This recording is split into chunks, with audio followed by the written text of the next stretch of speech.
دنیا کے 7 عجوبوں کو لوگ دیکھنے کے لیے طویل سفر کرتی ہے، تو یہ اس لیے ہے کہ تھوڑے مشکل کام ہیں، لیکن کوئی ناممکن چیز نہیں ہے۔ تم لمبی مسافتیں طے کر کے جاتے ہو، لیکن اللہ کہتا ہے گھر بیٹھے ذرا آسمان کو دیکھو۔ 1 فٹ کی ٹائل دنیا کا بڑے سے بڑا معمار بغیر کسی سپورٹ کے یا ستون کے کھڑی نہیں کر سکتا۔ اتنا بڑا آسمان بغیر ستونوں کے اس نے کھڑا کیا ہوا ہے۔ ذرا غور تو کرو، تدبر تو کرو، اور زمین کو دیکھو، زمین کیسے ہموار کر دی گئی۔ اللہ اکبر، دیکھنے کو تو مٹی ہے، لیکن اس مٹی کے اندر جب بیج ڈالتے ہیں تو مٹی کا رنگ کیسا ہے، اور جو بیج اگتا ہے وہ کونپل کا رنگ سبز ہوتا ہے۔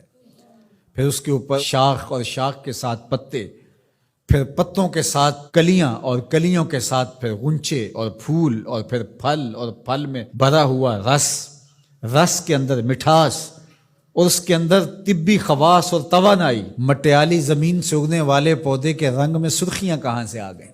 اس کے پتوں میں سبزی کہاں سے آ گئی؟ زمین کو سیلی ہے، لیکن اس سے نکلنے والے پودے کے اندر رس اور مٹھاس کہاں سے آ گئے؟ تم اپنی مٹی کو دیکھو اور آسمان کو دیکھو، کہیں ایک قدم بھی چل کے نہ جاؤ، تم خدا کو ماننے پہ مجبور ہو جاؤ گے۔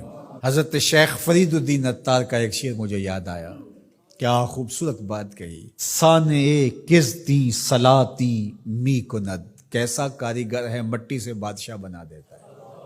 یہ جو زبان بول رہی ہے یہ مٹی سے بنی ہوئی ہے، یہ جو آنکھیں دیکھ رہی ہیں یہ مٹی سے بنی ہوئی ہیں، یہ جو کان سن رہے ہیں یہ مٹی سے بنے ہوئے ہیں، یہ دماغ جو سوچ رہے ہیں اور جو صغرے کبرے ترتیب دے رہے ہیں، جو کہا گیا وہ بھی، جو میں کہنا چاہ رہا ہوں وہ بھی یہاں گھوم رہا ہے، یہ دماغ بھی مٹی کا بنا ہوا ہے۔ یہ سیاہ گھنے بال، یہ خوبصورت چہرہ، یہ رنگوں کی سجی ہوئی دنیا، یہ سب کچھ مٹی۔ یہ پھول مٹی سے نکلا، یہ انار مٹی سے نکلا۔ انار کے اندر جو پیکنگ ہے یہ مٹی کی بنی ہوئی ہے، اس کے اندر جو رس رکھا ہوا ہے، بھرا ہوا ہے، وہ بھی مٹی سے پیدا ہوا ہے، اس کے اندر مٹھاس بھی مٹی سے آئی۔ کیسا کاریگر ہے جو مٹی سے کبھی انگور بناتا ہے، کبھی کھجور بناتا ہے، کبھی اسی مٹی سے سبزیاں پیدا کرتا ہے، کبھی اسی مٹی سے پھل پیدا کرتا ہے۔ تو یہ مٹی سے اس نے کیا کچھ بنا دیا۔ اگر آپ دیکھ لیجئے یہ پوری کائنات مٹی سے بنی ہے۔ یہ جو خوبصورت میز آپ کو دکھ رہی ہے یہ کہاں سے نکلی؟ یہ درخت سے آئی نہ، درخت کہاں سے نکلا؟ یہ مٹی سے نکلا۔ یہ لوہا کہاں سے نکلا؟ یہ مٹی سے نکلا۔ یہ ستون کہاں سے آیا؟ مٹی سے۔ یہ قالین کہاں سے آیا؟ یہ جو کپاس اگتی ہے اور یہ کپڑے بنتے ہیں یہ کہاں سے آئے؟ آپ بولیں گے مٹی سے۔ اپنے عضو کو دیکھ لیجئے، یہ سب مٹی سے بنے ہیں۔ آپ نظر گھما کر کے دیکھ لیں، آپ کو جو بھی شے نظر آئے گی آپ کو مٹی سے نکلی، زمین سے نکلی ہوئی دکھائی دے گی۔ غور کر لیں، تدبر کر لیں۔ اللہ اکبر، یہ شہنشاہ، یہ کج کلا، یہ کاریگر، یہ شاعر، یہ ادیب، یہ فلسفی، یہ بال کی کھال ادھیڑنے والے، یہ باتوں میں حسن پیدا کرنے والے، یہ شعر و دنیا کے بڑے بڑے جادوگر، یہ کہاں سے نکلے؟ جواب آیا مٹی سے نکلے۔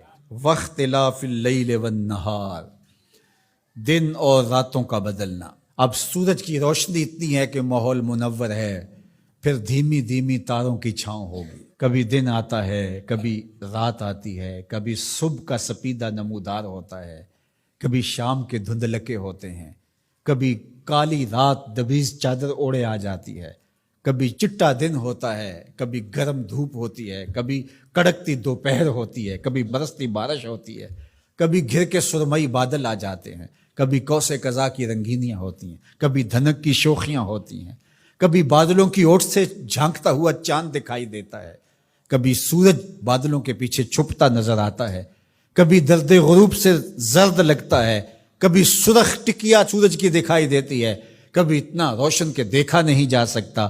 چاند کبھی جوان ہوتا ہے، کبھی بدر تمام ہوتا ہے، کبھی کھجور کی خشک ٹہنی کی طرح ہوتا ہے، کبھی اتنا باریک ہوتا ہے کہ لوگ دور سے دیکھ رہے ہوتے ہیں، دکھائی نہیں دیتا۔ کیا رنگ ہیں، کیا جمال ہے، کیا کیفیت ہے۔ والفلک التی تجری فی البحر، اور کشتیاں جو سمندر میں تیر رہی ہیں۔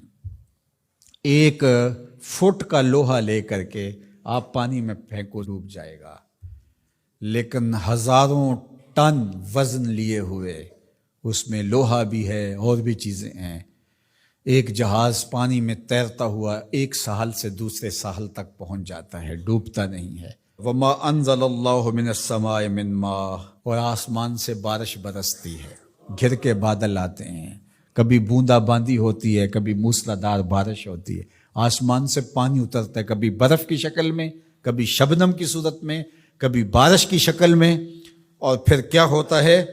فَأَحْيَا بِهِ الْأَرْضَ بَعْدَ مَوْتِهَا، زمین مری ہوتی ہے پھر زندگی آ جاتی ہے۔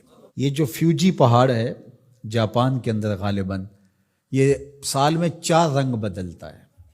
ایک وقت آتا ہے برف سے بالکل سفید ہو جاتا ہے، پھر وقت آتا ہے کہ برف اترتی ہے تو اس کی سیاہی، اس کا رنگ نکھر کے سامنے آتا ہے، پھر اس کے اوپر سبزہ اگتا ہے تو پورا سبز ہو جاتا ہے، اور اس کے اوپر اگنے والے سبز کے اوپر لگنے والے جو پھول ہیں وہ سرخ ہیں، پھر وہ بالکل سرخ ہو جاتا ہے۔ کبھی دیکھیں تو وہ آپ کو سفید چادر اوڑے کوئی لیٹا ہوا دکھائی دیتا ہے، اور کبھی وہ مہیب سیاہ رنگ کا پہاڑ دکھائی دیتا ہے، اور پھر وہ سبزے کی چادر اوڑھ کے ملنگ بن کے بیٹھ جاتا ہے، اور پھر وہ دلہن بن کے سرخ رنگ کا جوڑا پہن کے نیا نظارہ دے رہا ہوتا ہے۔ تو پہاڑ تو ایک ہی ہے لیکن رنگ اس کے کئی ہیں۔ لآیات لقوم یعقلون، اللہ فرماتا ہے یہ نشانیاں ہیں اہل عقل کے لیے، اگر وہ تدبر کریں، غور کریں، تفکر کریں۔ جب کوئل کی آواز آتی ہے تو اس کے لہجے کے اندر یہ درد کس نے رکھا ہے؟ جب بادل گھومتے ہیں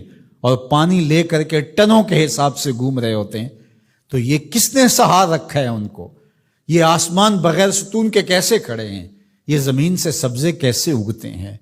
ہم آکسیجن اپنے لیے ان ہواؤں سے کیسے کشید کرتے ہیں؟ رحم مادر کے اندر نقش و ونگار کیسے بنتے ہیں؟ زندگی کی رمق کیسے آتی ہے؟ حیات جاویداں کا نور کیسے ملتا ہے؟ رنگوں کی کائنات کیسے آباد ہوتی ہے؟ بچپن سے لڑکپن، لڑکپن سے جوانی، جوانی سے بڑھاپا، اللہ اکبر، اسی کی شانیں ہیں۔ تو کہا اگر تم غور کرو، تدبر کرو تو تم اس کے وجود کا انکار نہیں کر سکتے، اور جس تمہارے ایک رب نے یہ سب کچھ پیدا کیا، تمہارا حق ہے کہ تم اسی کو معبود مانو۔ تمہاری پیشانی، تمہاری جبین نیاز کسی اور کے آگے نہیں جھکنی چاہیے، تمہارا سر جھکے تو مالک کی دہلیز کے اوپر۔